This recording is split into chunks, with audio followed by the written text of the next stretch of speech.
Kurani fisnik në ndihmon neve në aspektin e adhurimeve që të na jep balansin mes obligimeve fetare dhe mundësive tona fizike. Për shembull, agjërimi.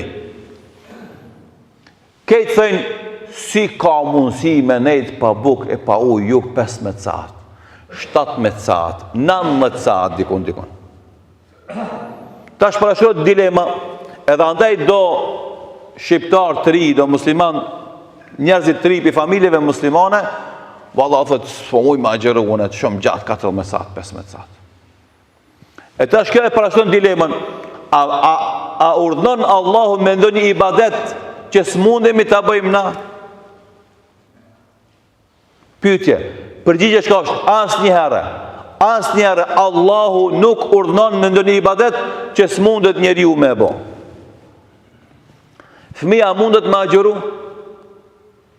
Zakonisht nuk mundet, edhe pse ka fëmijë që janë ma burra se shumë do meshkuj. Ama pse fëmia nuk mundet me nejt pa bukë gjatë e pa ujë, s'është obligim agjërimi për fëmijët. Po i smunti musliman, a mundet me agjëru? Mundet me agjëru, se kemi na burra musliman edhe s'mund thënë se prishi. Ama feja thot, jo, ti s'duhesh me mojt. Pse?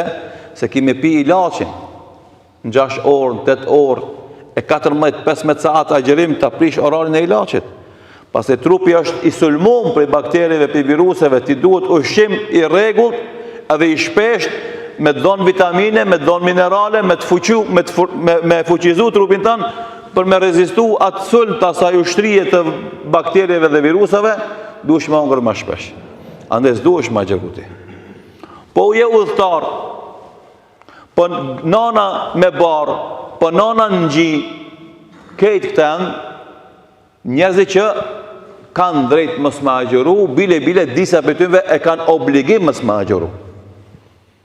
A këtën, si ka rregullu Islami, ka obligu me agjëru, ama kur? Atër kur je i rritën, kur je i shnosh, kur je i fuqishëm, kur je në vendin tanë, agjëron.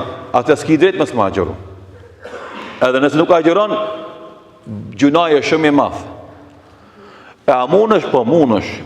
Edhe 15 saat, edhe 17, edhe 19. Edhe normalisht kjo është ajo përputhje mes detyrave fetare, obligimeve nga Zoti edhe mundësive tona. Kjo është mrekullia e Islamit,